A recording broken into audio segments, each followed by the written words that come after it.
Buenas tardes con todos y con todas. El día de hoy nos toca la sesión 14, que es la sesión penúltima de este módulo de Relaciones Internacionales. En este caso vamos a ver, digamos, una evolución de ciertas teorías que las vimos en la primera etapa, que son las teorías clásicas de Relaciones Internacionales y Seguridad, y que han ido evolucionando de acuerdo a los nuevos escenarios internacionales que principalmente están en torno a lo que significan las nuevas amenazas y la transnacionalidad. Es interesante porque ustedes van a ver que a partir de la Guerra Fría y su fin, las agendas internacionales cambian alrededor de la seguridad y tiene como un escenario primordial y esencial el tema de la información. Esta información, además, que, como ustedes lo conocen, tiene un gran impulso alrededor de la tecnología. Y es este el escenario a través del cual estas nuevas debates, principalmente alrededor de la interdependencia compleja y del realismo, tratan de actualizarse frente al análisis de las nuevas amenazas que ya no podían hacerlas de la manera clásica que hemos venido viéndolo y discutiendo en la primera etapa de este curso. Y por eso les invito a mirar esta primera diapositiva, en donde el Estado es el objeto primordial de estos dos enfoques. Ustedes saben que para el Estado, del realismo, de la interdependencia, por lo general, tiene necesariamente una hipótesis de conflicto. Y esta hipótesis de conflicto está dado por sus condiciones mismas. ¿Qué quiero decir? Desde este punto de vista, las teorías parten de considerar que el Estado es la unidad primordial de análisis de las relaciones internacionales. Y este Estado, para el realismo, debe sobrevivir. Para la interdependencia también debe sobrevivir. Pero las formas de sobrevivencia son distintas. Para el realismo, la sobrevivencia, como ustedes saben, es la expansión y por último el elemento de la guerra tanto confrontativa como disuasiva. Y para la interdependencia compleja, estas formas de sobrevivencia parten de varias consideraciones, entre las cuales puede estar la economía, puede estar también la guerra, puede estar otro tipo de alianzas o de la cooperación, y que necesariamente es lo que está pasando en el escenario internacional. El escenario internacional para ambas perspectivas se encuentra siempre en conflicto. Y este conflicto tiene periodos de mayor complejidad o tiene periodos de distensión. Y para eso es necesario entender cuáles son sus amenazas, cuáles son sus vulnerabilidades y cuáles son sus sensibilidades. A esto, como hemos venido viendo, se contrapone principalmente la visión constructivista, en donde se habla de seguridad, pero no se habla necesariamente de la defensa, sino que se habla desde el punto de vista de considerar que hay temas que tradicionalmente no son de la defensa, pero que pueden terminar siendo de la defensa, más que de la defensa de la seguridad del Estado, por la importancia que tiene para sus ciudadanos o inclusive para las agendas internacionales. Desde este punto de vista, los conflictos de la seguridad a partir de esta Guerra Fría se van a expandir. Y si bien la visión clásica va a ser necesariamente un Estado con una seguridad nacional, que es la defensa territorial y la fuerza militar, también van a existir otras dimensiones de la seguridad. Y estas son la seguridad humana, que va a ser un diálogo que va a partir de la década de los 90, se va a centrar en que las condiciones de vida que rodean a los seres humanos brindan más o menos seguridad. Y en estas condiciones de vida hay un universo vasto.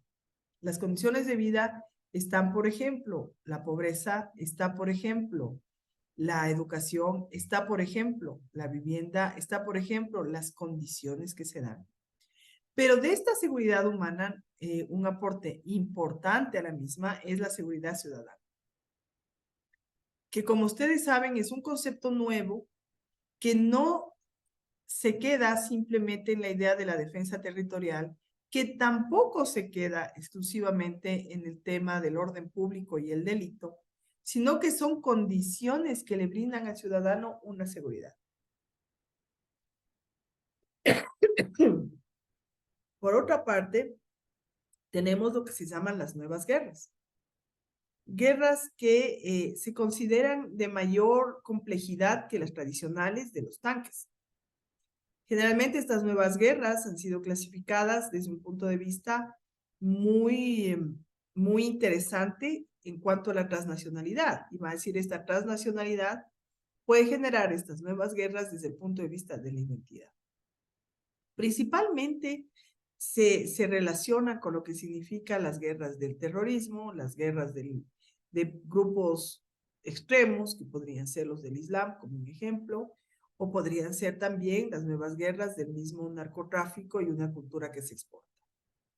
Pero las nuevas guerras, lo que sí es cierto es que son guerras que no pueden ser liberadas ni pueden ser lideradas por estrategias tradicionales de la seguridad nacional, porque sus características revierten una complejidad que no termina con el uso de la fuerza, sino que termina inclusive con el involucramiento de una forma de entender la convivencia humana. Por otro lado, también se considera dentro de los problemas de la seguridad el conflicto y el desarrollo. Y dentro de eso va a ser bien interesante porque va a haber una relación entre lo que significa conflicto y pobreza. Pero a la vez también de este conflicto y desarrollo hay una expansión de conocimientos alrededor de lo que es la cooperación internacional. Entonces, como ustedes ven, estos 4 primeros enfoques, además, son enfoques que ya no se limitan simplemente a la seguridad nacional, al Estado, a su defensa territorial a través de la militar o la diplomacia. Y finalmente, la seguridad preventiva. La seguridad preventiva es prácticamente una evolución de la seguridad nacional en una comprensión realista. ¿Y qué quiere decir esto? A partir del 11 de septiembre, con el ataque a las Torres Gemelas, el realismo plantea una forma de prevención de la amenaza que es justamente combatir contra el enemigo en el territorio de origen. Estos enemigos nuevos no son estados, son organizaciones de carácter criminal que no necesariamente responden a los órdenes normales y a los órdenes que conocemos, sino que responden más bien a la transnacionalidad de sus agentes. Y claro, el 11 de septiembre se genera esta seguridad preventiva en donde, como ustedes conocen, hay un ataque directo a Afganistán. Entonces se considera una estrategia de seguridad preventiva ir en contra de este Estado que no ha logrado controlar la formación y el fortalecimiento de estas organizaciones criminales en el sistema. Parte de esta seguridad preventiva también, como manera de ejemplo, está el ataque de Angostura, que el Ecuador tuvo que asumir sus consecuencias, inclusive lidiar con las mismas en los foros internacionales. Pero lo que hizo Colombia fue esto, o sea, yo ataco al Ecuador, desarticulo una amenaza internacional como era la narcoguerrillas de las FARC y de alguna manera aporto al sistema. Pero en realidad uno de los grandes temas de la seguridad preventiva es esta arbitrariedad de quien utiliza esta herramienta como una herramienta de solución del conflicto.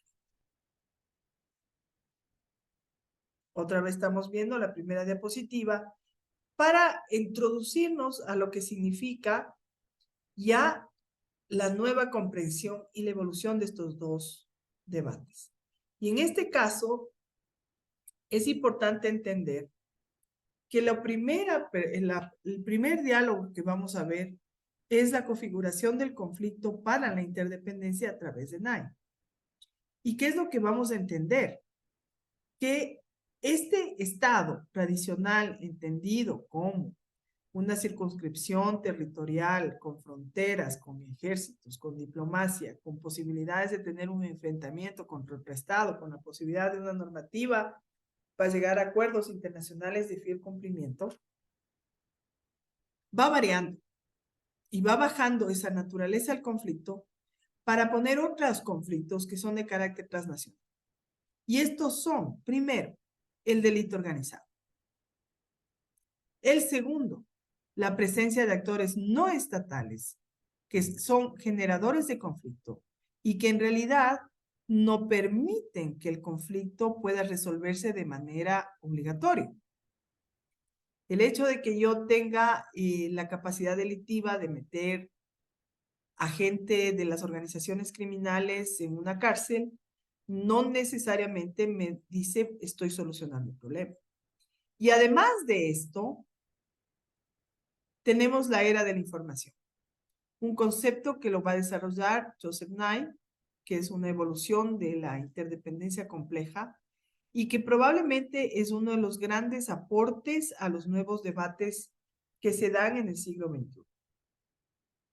Para el realismo, como decíamos, y hagamos una pequeño resumen anterior, el realismo en este concepto de estas nuevas amenazas, de esta transnacionalidad del crimen organizado, va a basarse obviamente en sus elementos teóricos clásicos, que es la anarquía, los actores estatales, el conflicto alrededor de la defensa y la sobrevivencia del Estado, una agenda doméstica y una internacional, y una hegemonía militar. Pero en el caso de los debates de la posguerra fría, del realismo subalterno, va a plantear esta característica que es el subalterno. ¿Qué quiere decir? Generalmente el realismo tiene un diálogo con lo que significa la fuerza.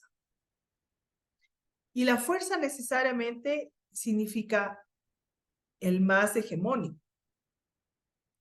Pero lo que hace el realismo subalterno es orientarse no hacia el más hegemónico, sino a trasladar en este nuevo escenario de transnacionalidad la posibilidad de relaciones igual de sobrevivencia, de poder, pero en países que en el contexto total no son potencias, pero que además son emisores de amenazas mundiales. Y cuando habla de eso, dice, estos estados subalternos o periféricos tienen como característica principal una baja institucionalidad. Todavía mantienen conflictos territoriales. Tienen identidades compartidas, ¿no? O sea, tienen poblaciones fronterizas en donde del un lado son familia y del otro también, y no se sabe a quién responde, si a un estado fuera de la frontera o al estado que está acá. Y por otro lado, con todas estas condiciones en el contexto internacional,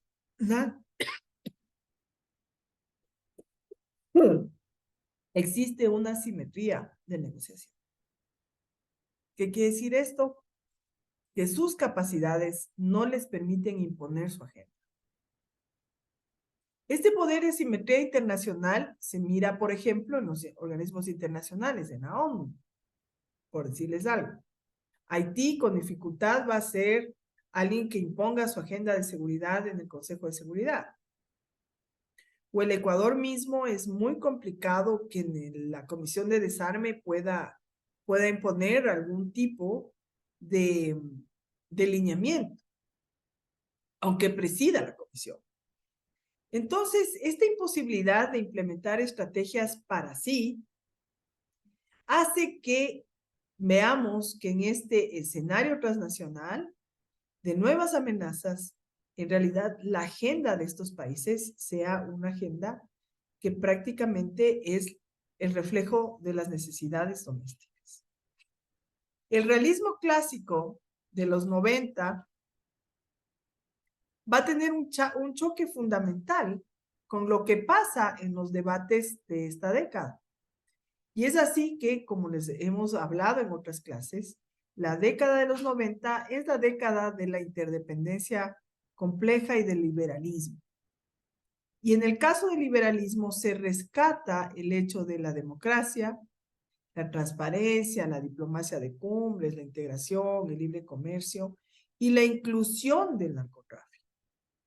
Pero el realismo o el neorrealismo no separa su debate con estas características históricas. Para el siglo XXI, con el ataque a las Torres Gemelas, se establece que también es una amenaza para los estados, no solamente otro estado.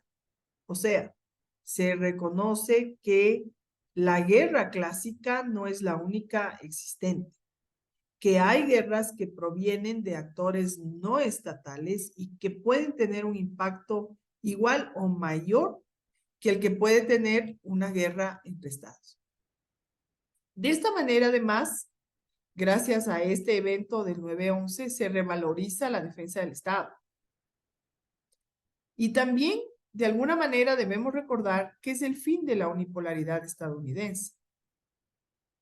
El único, digamos, elemento que no sería una consecuencia lógica de este debate es que el realismo de alguna manera sigue responsabilizando a los estados de origen de los movimientos terroristas o narcotraficantes como responsables del impacto mundial que pueden tener. Y esto es interesante porque en realidad el realismo no deja su lógica de entendimiento sobre el hecho de considerar que el Estado sigue siendo el actor principal.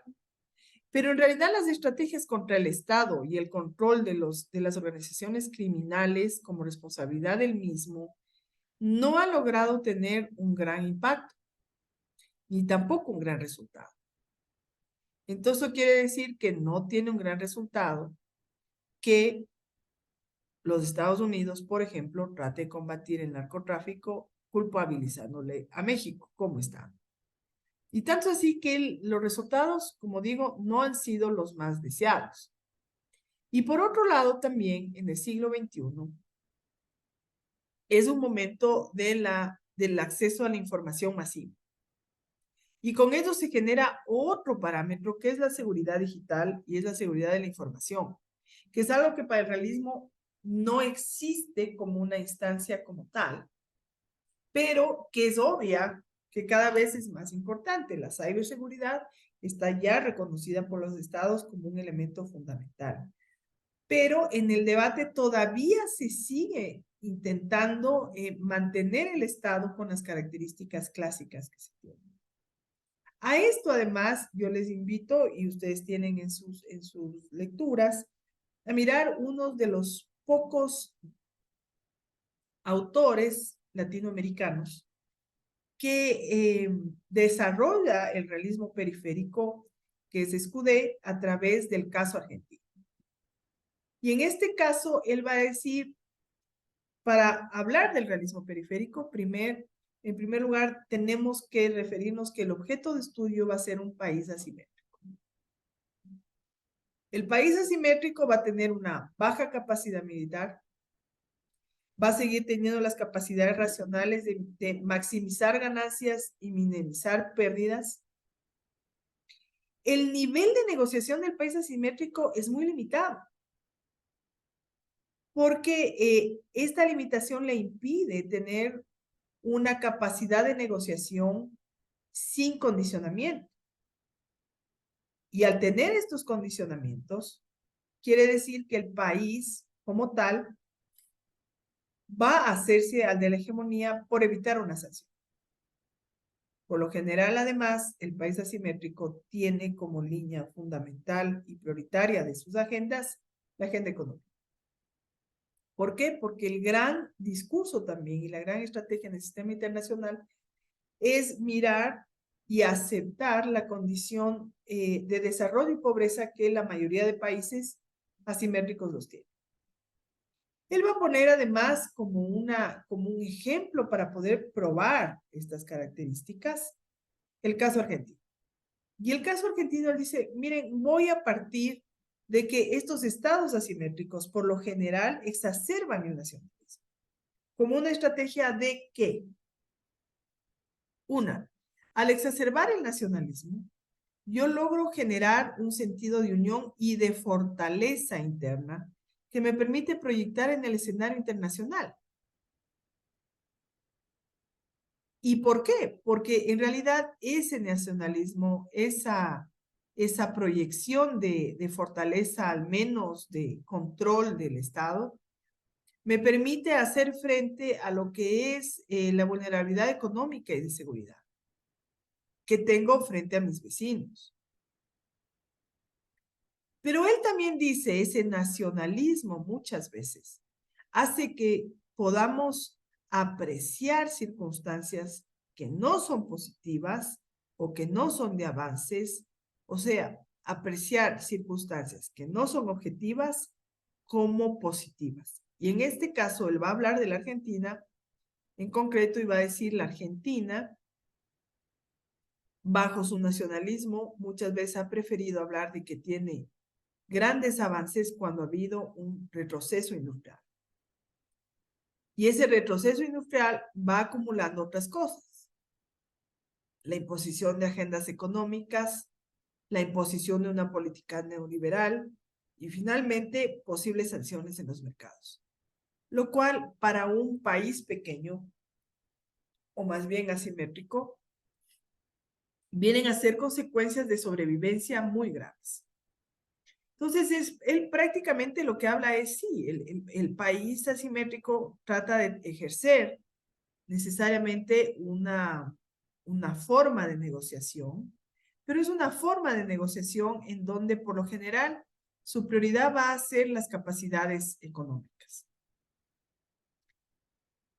Con esto terminamos aquí el tema de lo que es los debates del realismo en el siglo XXI o en la posguerra fría, y vamos a pasar a los debates de la interdependencia compleja a partir de la década de los 90. Si bien la interdependencia compleja con el liberalismo tiene muchas coincidencias, la década de los 90 y de la unipolaridad estadounidense permitió establecer como una agenda internacional a la democracia, a la cooperación, a la integración comercial, al desarrollo, al libre comercio, al medio ambiente, a la violencia. Pero como digo, tal vez lo más interesante de Joseph Nye es el aporte de lo que él llama la era de la información, que tiene tres aristas fundamentales. Una, el avance tecnológico. El otro, lo que él llama la paradoja de la plenitud. Y finalmente, que es prácticamente una categoría que hoy es muy común en el uso, que es el poder blando y el poder duro.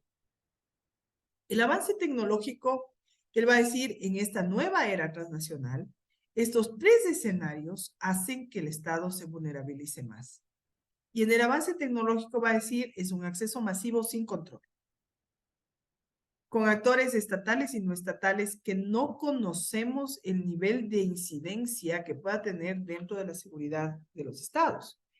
Y es ahí de donde se desprende la necesidad de considerar la ciberseguridad para ahora como una arista fundamental de lo que es la sobrevivencia. Tenemos la segunda, que es la paradoja de la plenitud, y va a decir, esta herramienta de la era de la información lo que hace es producir una serie de información al acceso masivo de todos, pero que no necesariamente es información fiable. Y por otro lado, los estados tienen una limitación obvia. No tienen la capacidad para poder procesar toda la información que se maneja y que se produce dentro del campo digital. Finalmente, está el poder blando y el poder duro. El poder duro es el poder clásico, el del militar, el económico, el comercial. Pero el blando es una adhesión voluntaria de una persona, genera simpatías o antipatías a través de la información y de los medios tecnológicos.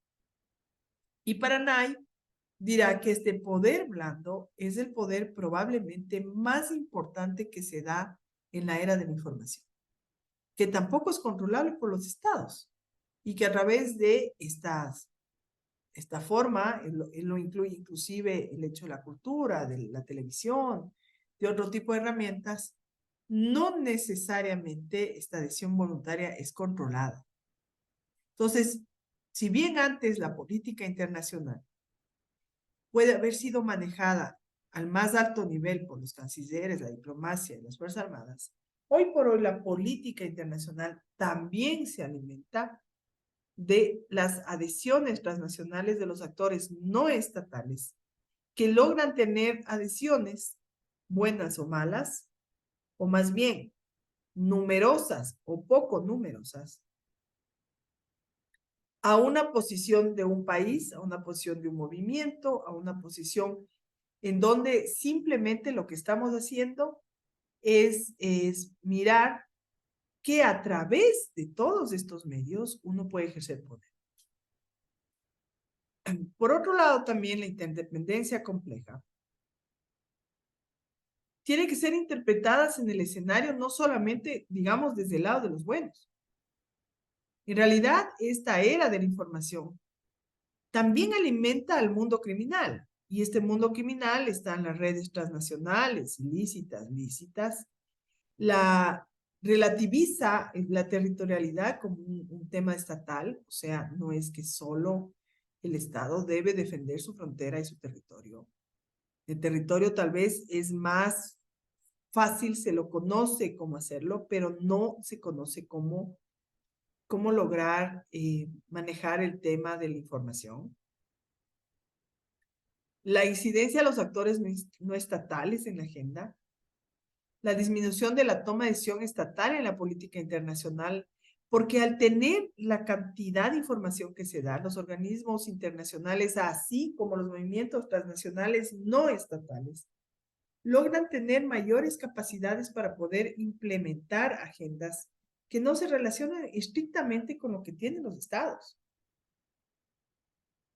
Y la otra cosa es que cuando un estado quiere tomar una decisión en determinado nivel, la información ya nos permite adelantarnos y nos permite también incidir en ese cambio.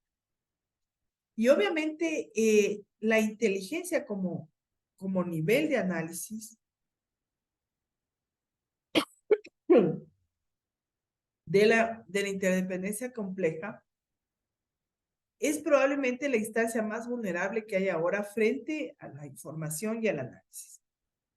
El poder blando, como digo, es tal vez de los más importantes aportes que ha hecho para el siglo XXI Joseph Nye, en donde plantea esto. Los ciudadanos exigen un derecho de transparencia, un derecho al acceso libre a la información, exige la capacidad de acceder virtualmente en cualquier momento y en cualquier sitio a la información. Pero el Estado por sí mismo también debe tratar de considerar su vulnerabilidad, la soberanía sobre lo que maneja y la tecnología. Y ahí yo les invito a mirar, o más bien a analizar lo que significa, por ejemplo, el habeas data. El Estado tiene la obligación de custodiar los datos de cada ciudadano. Pero a veces el Estado no lo puede. Y por eso es tan importante esta visión de la paradoja de la información, porque a la final termina rebasando la idea tradicional de esa seguridad que puede ser manejada desde el Estado solamente.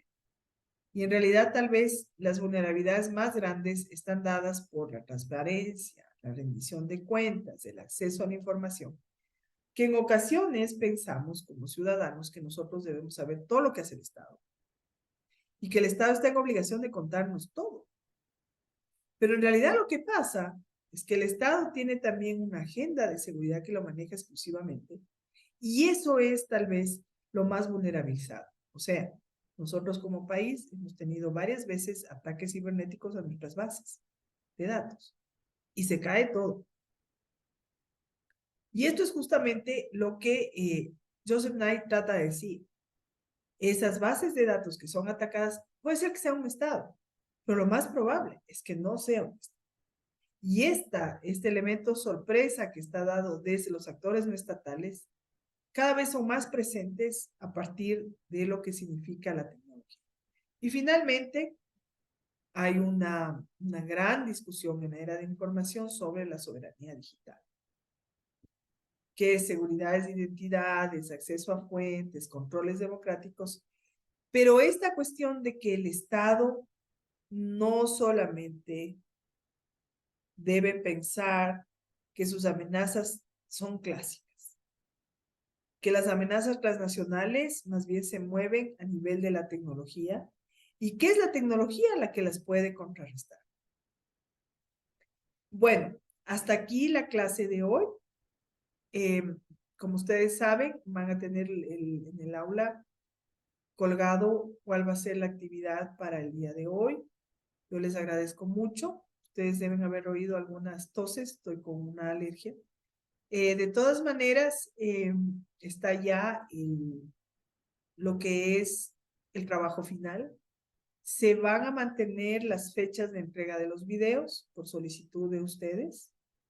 Y pues bueno, nos vemos entonces el día lunes. Gracias.